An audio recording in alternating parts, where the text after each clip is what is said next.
بسم اللہ الرحمن الرحیم۔ السلام علیکم ناظرین کرام۔ فلسطین، جسے قرآن مجید میں واضح طور پر مبارک سرزمین کہا گیا ہے، یہ وہ مقدس زمین ہے جسے انبیاء کرام کا مدفن ہونے کا شرف حاصل ہے، جہاں سے پیغمبر آخر الزماں صلی اللہ علیہ وسلم سفر معراج پر گئے۔ یہ وہ دھرتی ہے جہاں پر حضور پاک صلی اللہ علیہ وسلم نے نبیوں کی امامت کرا کر امام الانبیاء کا لقب پایا۔ یہاں اسلام کی عظمت رفتہ اور مسلمانوں کا قبلہ اول موجود ہے۔ یہ وہ سرزمین ہے جس کے فاتح فاروق اعظم رضی اللہ عنہ تھے۔ اس کے در و دیوار نے ایوبی رحمۃ اللہ علیہ کی تکبیر سنی تھی۔ ناظرین گرامی، یہ صرف مسلمانوں کے نزدیک ہی مقدس سرزمین نہیں ہے، بلکہ یہودیوں اور عیسائیوں کی مذہبی تعلیمات کے لحاظ سے بھی یہ مقدس زمین ہے۔ یہودیوں کا عقیدہ ہے کہ تورات میں جس سرزمین کو ارض موعود کہا گیا ہے وہ یہی خطہ ہے، اور وہ اس زمین سے اپنا تاریخی رشتہ سمجھتے ہیں۔ یہاں یہودی مقدسات بھی موجود ہیں۔ دوسری طرف عیسائی اس سرزمین کو عیسائیت کا گہوارہ سمجھتے ہیں۔ عیسیٰ علیہ السلام کی ولادت باسعادت یہی ہوئی تھی۔ عیسائیوں کے اہم ترین دینی مراکز بھی یہاں موجود ہیں۔ ہم اپنی آج کی ویڈیو میں اسی کے حوالے سے ذکر کریں گے۔ آپ سے گزارش ہے کہ ویڈیو کو آخر تک دیکھیے گا، اور اگر چینل پر نئے ہیں تو چینل کو سبسکرائب کر دیجیے گا، ویڈیو کو لائک اور شیئر کر دیجیے گا، اور ساتھ ہی گھنٹی کے بٹن کو بھی دبا دیجیے تاکہ ہماری ہر نئی آنے والی ویڈیو آپ تک پہنچ سکے۔ ناظرین کرام، تاریخی مطالعے سے پتہ چلتا ہے کہ خطہ فلسطین کو سب سے پہلے 2500 قبل مسیح میں قبیلہ سام کی ایک شاخ نے آباد کیا تھا جسے کنعانی کہا جاتا تھا۔ یہ کنعانی جزیرہ عرب سے نقل مکانی کر کے یہاں آئے تھے اور اپنی ثقافت اور طرز زندگی کو یہاں رائج کیا تھا۔ تاریخ کے اس دور میں یہ خطہ ارض کنعان کہلاتا تھا۔ اس کے بعد قریباً 2000 قبل مسیح میں حضرت ابراہیم علیہ السلام عراق کے شہر اور سے ہجرت کر کے یہاں آباد ہوئے۔ حضرت ابراہیم علیہ السلام نے اپنے ایک بیٹے اسحاق علیہ السلام کو بیت المقدس میں، جبکہ دوسرے بیٹے حضرت اسماعیل علیہ السلام کو مکہ میں آباد کیا۔ حضرت اسحاق علیہ السلام کے بیٹے حضرت یعقوب علیہ السلام تھے، جن کا نام اسرائیل بھی تھا۔ ان کی اولاد بنی اسرائیل کہلائی۔ حضرت یعقوب علیہ السلام، حضرت یوسف علیہ السلام، حضرت داؤد علیہ السلام، حضرت سلیمان علیہ السلام، حضرت یحییٰ علیہ السلام، حضرت موسیٰ علیہ السلام، حضرت عیسیٰ علیہ السلام اور بہت سے دیگر پیغمبر اسی سرزمین میں پیدا ہوئے یا پھر باہر سے آ کر یہاں آباد ہوئے اور یہی مدفون ہوئے۔ اسی مناسبت سے یہ خطہ پیغمبروں کی سرزمین کہلایا۔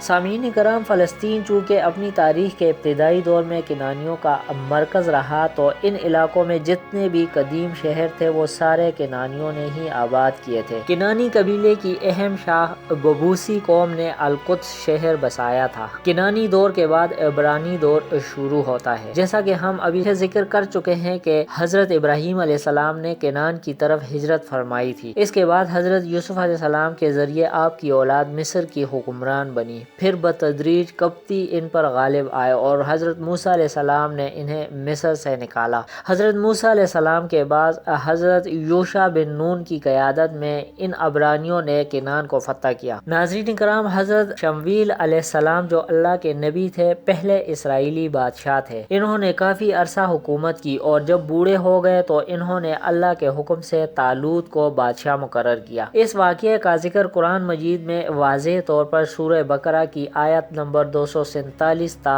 252 میں ملتا ہے۔ حضرت طالوت نے 1020 قبل مسیح تک حکومت کی۔ اس دوران انہوں نے جنگ کر کے جالوت کو قتل کیا اور تابوت سکینہ واپس لیا، جس میں حضرت موسیٰ علیہ السلام اور حضرت ہارون علیہ السلام کے تبرکات تھے۔ حضرت طالوت کی وفات کے بعد حضرت داؤد علیہ السلام بنی اسرائیل کے بادشاہ بنے۔ انہوں نے پہلے الخلیل اور پھر بیت المقدس میں اپنا دارالحکومت قائم کیا۔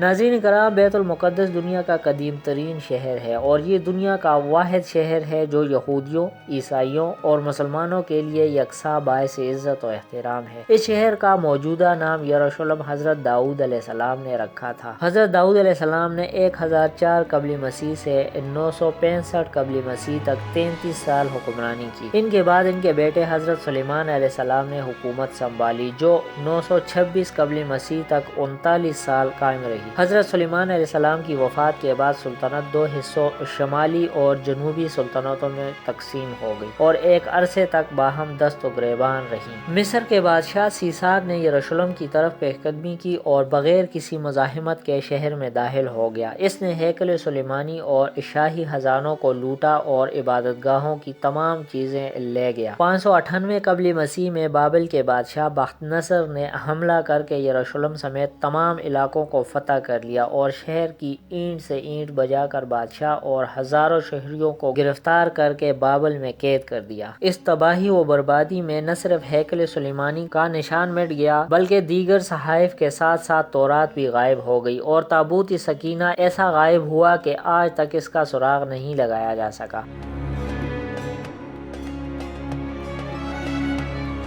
ناظرین کرام، 539 قبل مسیح میں ایران کے بادشاہ خسرو نے بابل کو فتح کیا اور قیدیوں کو رہا کر کے لوٹا ہوا مال واپس یروشلم بھیج دیا۔ چنانچہ ہیکل سلیمانی دوبارہ تعمیر کیا گیا اور اس کے بعد ایک طویل عرصے تک امن و امان رہا۔ 332 قبل مسیح میں یروشلم پر سکندر اعظم نے قبضہ کر لیا۔ یہ قبضہ پرامن طریقے سے عمل میں آیا کیونکہ یہودیوں نے مزاحمت نہیں کی اور سکندر اعظم کا استقبال کیا اور اس نے شہر کو کوئی نقصان نہیں پہنچایا۔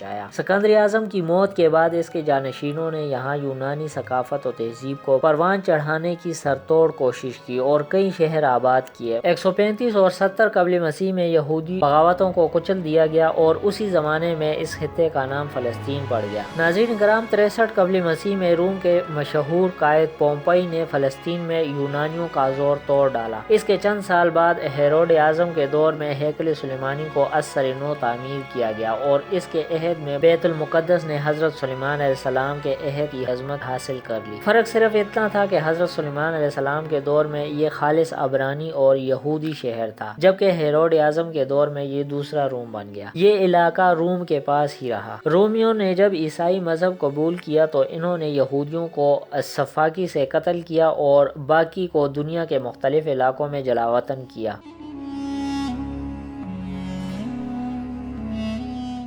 ناظرین کرام، فلسطین کی اہمیت اسلام اور مسلمانوں کے لیے اس حوالے سے بہت واضح رہی ہے کہ ابتدائی اسلام میں یہ ان کا قبلہ اول رہا ہے۔ اسی وجہ سے رومیوں کے ساتھ مارکے حضرت محمد صلی اللہ علیہ وسلم کی حیات طیبہ میں ہی شروع ہو گئے تھے۔ حضور پاک صلی اللہ علیہ وسلم نے اپنا آخری لشکر جیش اسامہ رومیوں کے مقابلے کے لیے ترتیب دیا ہی تھا کہ آپ صلی اللہ علیہ وسلم اس دنیا سے پردہ فرما گئے۔ آپ صلی اللہ علیہ وسلم کے بعد حضرت ابوبکر صدیق رضی اللہ عنہ نے اس لشکر کو روانہ فرمایا۔ 638 عیسوی بمطابق 61 ہجری میں حضرت عمر رضی اللہ عنہ نے رومن امپائر کو شکست دی اور اس مقدس شہر میں داخل ہوئے۔ بیت المقدس فتح ہونے کے بعد حضرت عمر رضی اللہ عنہ نے یہودیوں کو بیت المقدس کی زیارت کی اجازت دی جبکہ اس سے پہلے عیسائیوں نے ان پر پابندی لگا رکھی تھی۔ عیسائیوں نے یہودیوں سے حد درجہ بغض کی وجہ سے اس چٹان جس کے اوپر کعبۃ الصخرہ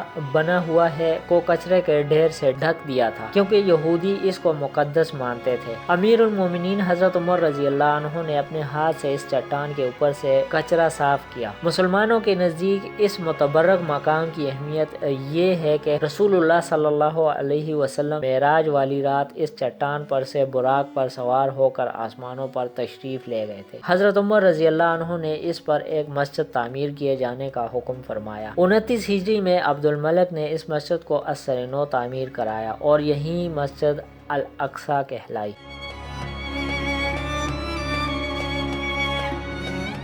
ناظرین کرام، 1099 عیسوی میں پہلی صلیبی جنگ کے بعد فلسطین میں صلیبی حکومت قائم کر لی گئی اور بیت المقدس پر عیسائیوں کا قبضہ ہو گیا۔ طاقت اور قوت کے بلبوتے پر 70,000 مسلمانوں کو تہ تیغ کیا گیا اور یہودیوں کا بھی قتل عام کیا گیا، لیکن صلیبیوں کی یہ حکومت دیرپا ثابت نہ ہو سکی۔ 1187 عیسوی کو سلطان صلاح الدین ایوبی رحمۃ اللہ علیہ نے بیت المقدس کو فتح کیا اور یہاں مسلمانوں کی حکومت قائم ہو گئی۔ گئی۔ بیت المقدس دوبارہ تکبیر کے زمزموں سے گونج اٹھا۔ 1516 عیسوی میں بیت المقدس ترکی کے زیر اقتدار چلا گیا۔ اس وقت ترکی کا سلطان سلیم اول تھا۔ پھر یہ مقدس شہر پہلی جنگ عظیم تک ترک سلطنت کے زیر انصرام رہا۔ ترک دور حکومت میں بیت المقدس اپنی شان اور عظمت کے لحاظ سے عروج پر پہنچ گیا تھا۔ اس دور میں یہاں یہودی بہت قلیل تعداد میں تھے، مگر عیسائی ذلت و خواری کی زندگی سے بہتر حالت میں رہے۔ سامعین کرام، 19ویں صدی میں یورپ اور روس میں یہودیوں کے خلاف عیسائیوں میں شدید نفرت اور مظالم پھر سے ابھرے۔ ان حالات میں یہودیوں نے عیسائیوں کو مظالم سے تنگ آ کر نقل مکانی کی۔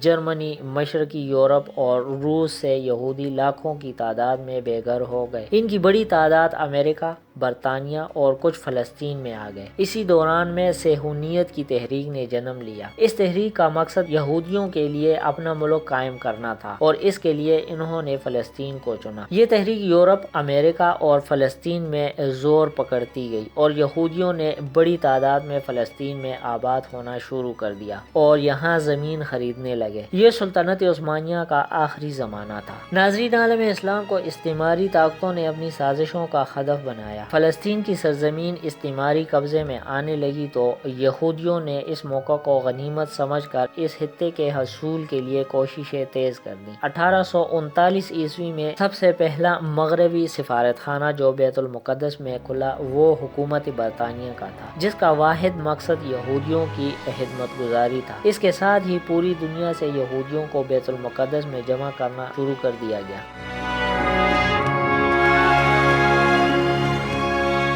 سامعین کرام، 1895 عیسوی میں ایک یہودی مفکر اور صہیونی لیڈر تھیودور ہرتزل نے ایک کتاب شائع کی جس کا عنوان تھا یہودی مملکت، جس میں اس بات کو ثابت کرنے کی کوشش کی گئی تھی کہ یہودی قوم کو ایک حکومت کی ضرورت ہے۔ اس مقصد کے لیے فلسطین سے بہتر کوئی جگہ ان کی نظر میں نہ تھی۔ 1897 عیسوی میں تھیودور ہرتزل نے صہیونی تحریک کا آغاز کر دیا اور یہودیوں کی عالمی سطح پر 1897 اور 1898 میں دو بڑی کانفرنسیں ہوئیں، جن کا حاصل یہ تھا کہ یہود اپنے قدیم وطن فلسطین کو دوبارہ حاصل کرنے کے لیے منظم ہو جائیں۔ چونکہ فلسطین خلافت عثمانیہ کا ایک حصہ تھا اور وہیں اس کے مالک اور متصرف تھے، اس کے مقابلے کے لیے قوم یہود نے ہر طرح کے حربے استعمال کرنے شروع کر دیے تھے۔ ان کی منصوبہ بندیاں اور سازشیں اتنی پختہ ہوئی کہ آخرکار 1909 عیسوی کو سلطان عبدالحمید کو معزول کر کے ہمیشہ کے لیے جلا وطن کر دیا گیا۔ ان سازشوں اور منصوبہ بندیوں میں یہودی تنظیم فری میسن،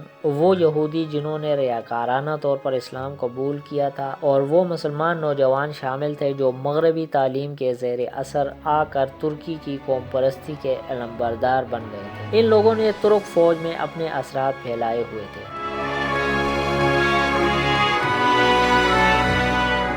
ناظرین کرام، پہلی جنگ عظیم جو 1914 میں شروع ہوئی اور 1918 عیسوی میں اس جنگ کا اختتام ہوا، اس جنگ میں سلطنت عثمانیہ نے جرمنی کا ساتھ دیا تھا اور جب جرمنی ہار گیا تو سلطنت عثمانیہ کا شیرازہ بکھیر کے رکھ دیا اور مختلف علاقے مختلف یورپی طاقتوں کے قبضے میں آ گئے۔ فلسطین پر برطانیہ کا قبضہ ہو گیا۔ 1917 عیسوی میں برطانیہ کے وزیر خارجہ نے ایک اعلان کیا جسے اعلان بلفور کہا جاتا ہے۔ اس میں کہا گیا کہ فلسطین میں برطانیہ آزاد یہودی ریاست قائم کرنے میں مدد کرے گا۔ برطانیہ نے ان کو وہاں آباد ہونے اور منظم ہونے میں مدد دی۔ جب فلسطین کے عرب مسلمانوں میں یہودیوں کے خلاف شدید رد عمل پیدا ہونے لگا اور دونوں کے درمیان شدید جھڑپیں ہونے لگی تو برطانیہ نے فلسطین سے جانے کا فیصلہ کیا اور اقوام متحدہ سے اس علاقے کے مستقبل کے بارے میں فیصلہ کرنے کو کہا۔ 19 نومبر 1947 عیسوی کو اقوام متحدہ نے بیت المقدس اور اس کے مضافاتی علاقوں کو عالمی اہمیت کا علاقہ قرار دیتے ہوئے تقسیم فلسطین کے منصوبے کو منظور کیا۔ اس منصوبے کے تحت مغربی علاقہ جہاں یہودیوں کی اکثریت آباد تھی وہاں یہودی اسرائیل کی ریاست قائم کریں اور مشرقی علاقے میں فلسطینی عرب مسلمانوں کی ریاست قائم ہو جائے، جبکہ بیت المقدس اقوام متحدہ کے کنٹرول میں رہے۔ یہودیوں نے اس فارمولے کو قبول کر لیا، جبکہ فلسطینی مسلمانوں اور عرب ممالک نے اپنے درمیان ایک یہودی ریاست کے قیام کو یکسر مسترد کر دیا۔